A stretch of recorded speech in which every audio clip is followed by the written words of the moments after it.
ልጅን ላለፉት ሁለት በነገራችን ላይ ለማን አሁን እንደዚህ እንባ የሚመጣው ምናምን ለማስገረም ምናምን አይደለም ስለተገላገልኩኝ ነው አሁን እኔ እየተነፈስኩኝ ነው ለኔ እቺ የተቃቀፍናት ሞመንት ላይ ነው በቃ ፊልሜን ላይፌን የጀመርኩት አሁን 35 አመቴ ነው የኖርኳት እቺ 5 አመቷን እቺ ኖርኳት ምላት በጣም ብዙ ቻሌንጅ ነው ያየሁት ይሄ ላስገርም ወይ እንዲያዝኑልኝ ምናምን አይደለም ስለኖርኩት ነገር ነው ስለተነፈስኩት ነገር ነው እንባ የሚመጣው ምንም አይደለም ዘማን እና የደስታ ነው ለላ አዎ የደስታ እንባ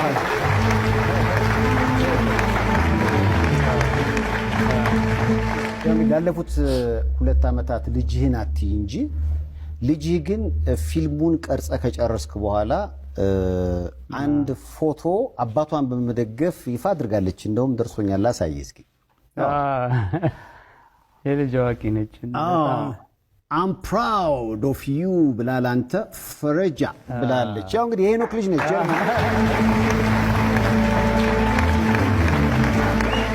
አደገች ይሄ እዚህ ላይ 9 አመቷ ነበር እና ይሄ ፎቶ ይሄንን ሐሳብ ካነሳሁት ከ2 አመት በኋላ ምናምን ሄድኩትና ያኔ ገና መክሳቴ ምናምን ነበርና በር ከፍቼ ስገባ እየሮጠች ገባች ወደ ሩሟ ደንግጣ ያኔ እንደውም ገና 80 ኪሎ ምናምን ላይ አስደነግጥም ነበር አሁን እንዳለሁት አልነበርኩ ከዛ ጠዋት ላይ መደንገጧ የተሰማኝ መስሏት ምናምን አውጥታ ይሄንን ስላ ምናምን ጠበቀች ይሄ ምን ያሳያል መሰለህ ሰይፍዬ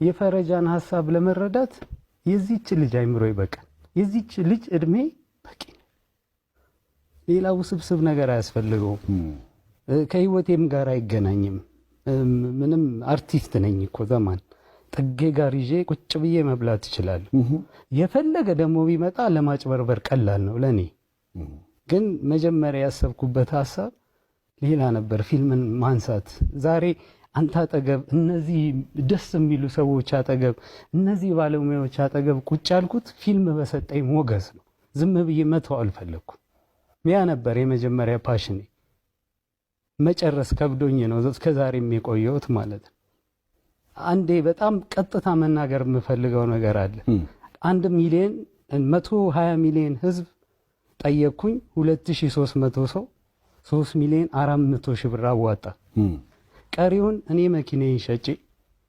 የሰው ዛፍ ትልቅ ሰው ለበቀና የማነ የካፒታል ሆቴል ባለቤት እና አንድ ብሩክ አትላንታ ቀሪውን እኛ ሞላ ነው በጣም አመሰግናለሁ 3 ሚሊዮን ምናምንም በዚህ ሰዓት ማግኘት በጣም ትልቅ ነገር ነው እልህ ስለያዘኝ መጨረስ ስላለብኝ 3 አመት ሙሉ በእግሬ ነው ሄጄ የሰራሁት ይሄንን ገብቷል ማለት ምን ያህል ስቃይ እንዳያው አው ግን በቃ ሆነ አይገርምም ሆኖለታል በእናታችሁ እኔ አስታውሳለሁ እንግዲህ ቪዲዮውን ታዩታላችሁ መጀመሪያ እዚህ መጣ ፈረጃ የሚባል ልጄን 2 አመት አላየኋት የሰው አይን ውስጥ መግባት በጣም ከባድ ነው ማለት ጥጌን ይዤ መኖር እችላለሁ እኔ ብዙ ነገሮቼ የመብላትና የመጠጣት ጉዳይ ከሆነ መጀመሪያ እኔ ፊልም ያድግልኛል ብዬ ነበር ያሰብኩት መሀል ላይ ስደርስ ፊልሙን መጨረስ ነው ፍላጎቴ ሁሉ የነበረው ክራውድ ፈንዲንግ በጣም ፊልም ያሳድጋል ትልልቅ ፊልሞችን አሳድጓል እኔ የኔ መሸማቀቅ ይብቃ አንድ አክተር መጥቶ አግዙኝ ሲል ሊታገዝ ይገባል ዛሬ እኔ አላገዙኝም ብዬ አልቀየምም ምክንያቱም እኔም በእነሱ ቦታ ብሆን ከባድ ሐሳብ ስለሆነ ልሸሽ ይችላል እኔ ኮምፕሊትሊ ፊልሙን ሰራለሁ ብዬ እኔ ነኝ የተሰራሁት ሰይፍሻ ታቀኛለህ አዎ በምን ሄኖክ ወንድሙ ተሰራ ኧረ ብዙ ነገር ሰው መሃል ገብተህ መኖር በጣም ከባድ ነው ማለት ኧረ ብዙ ማልነግርህ ነገሮች አሉ ሰይፍዬ በጣም ከባድ ነው ማለት እኔ እንጃ ኦልሞስት 6 አመት ስራ አልሰራውም ሐሳቤም ስተኛም ስነሳም ይሄ ነው ይሄንን እዚህ ደረጃ ላይ ለማድረስ የግድ መብላት መጠጣት አለብኝ መኖር አለብኝ ለዛ ደግሞ ሌላ ስራ ውስጥ ከገባው ከዚህ ሐሳብ ወጣለሁ ችለውኛል ጓደኞቼ አሸማቀውኛል፣ ጓደኞቼ ኮርኩመውኛል፣ ከወደኩበት አንስተውኛል። ይሄ ለኔ ብዙ ነገሮች አስተምሮኛል። ልጄን 2 ዓመት አላየኋት።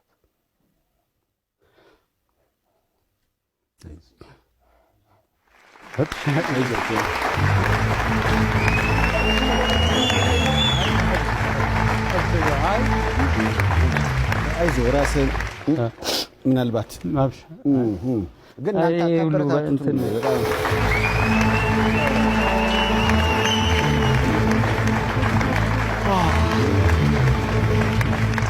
ልጅን ላለፉት 2 በነገራችን ላይ ለማን አሁን እንደዚህ እንባ የሚመጣው ምናምን ለማስገረም ምናምን አይደለም፣ ስለተገላገልኩኝ ነው።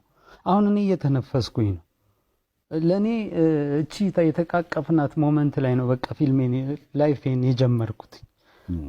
አሁን 35 ዓመቴ ነው የኖርኳት። እቺ 5 ዓመቷን እቺ ኖርኳት ምላት በጣም ብዙ ቻሌንጅ ነው ያየሁት።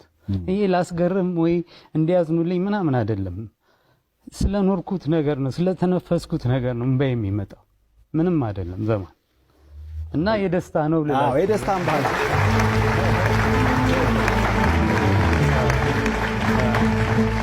ላለፉት 2 ዓመታት ልጅህን አትይ እንጂ ልጅህ ግን ፊልሙን ቀርጸ ከጨረስክ በኋላ አንድ ፎቶ አባቷን በመደገፍ ይፋ አድርጋለች። እንደውም ደርሶኛል፣ ላሳይ እስኪ። የልጅ አዋቂ ነች። I'm proud of you ብላል። አንተ ፈረጃ ብላለች። ያው እንግዲህ የሄኖክ ልጅ ነች።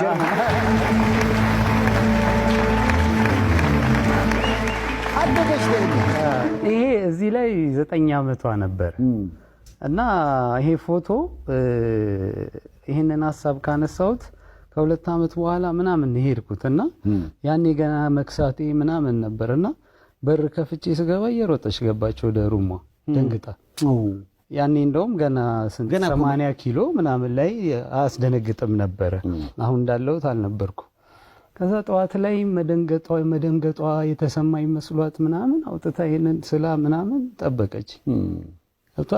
ይሄ ምን ያሳያል መሰለህ ሰይፍዬ? የፈረጃን ሐሳብ ለመረዳት የዚች ልጅ አይምሮ ይበቃል። የዚች ልጅ እድሜ በቂ ነው። ሌላ ውስብስብ ነገር አያስፈልገውም። ከህይወቴም ጋር አይገናኝም። ምንም አርቲስት ነኝ እኮ ዘማን ጥጌ ጋር ይዤ ቁጭ ብዬ መብላት ይችላል። የፈለገ ደግሞ ቢመጣ ለማጭበርበር ቀላል ነው ለኔ። ግን መጀመሪያ ያሰብኩበት ሐሳብ ሌላ ነበር፣ ፊልምን ማንሳት። ዛሬ አንተ አጠገብ እነዚህ ደስ የሚሉ ሰዎች አጠገብ እነዚህ ባለሙያዎች አጠገብ ቁጭ ያልኩት ፊልም በሰጠኝ ሞገስ ነው። ዝም ብዬ መተው አልፈለኩም። ያ ነበር የመጀመሪያ ፓሽኔ። መጨረስ ከብዶኝ ነው እስከዛሬም የቆየሁት ማለት ነው። አንዴ በጣም ቀጥታ መናገር የምፈልገው ነገር አለ። 1 ሚሊዮን 120 ሚሊዮን ህዝብ ጠየቅኩኝ። 2300 ሰው 3 ሚሊዮን 400 ሺህ ብር አዋጣ። ቀሪውን እኔ መኪናዬን ሸጬ የሰው ዛፍ ትልቅ ሰው ልበቀና የማነ የካፒታል ሆቴል ባለቤት እና አንድ ብሩክ አትላንታ ቀሪውን እኛ ሞላ ነው።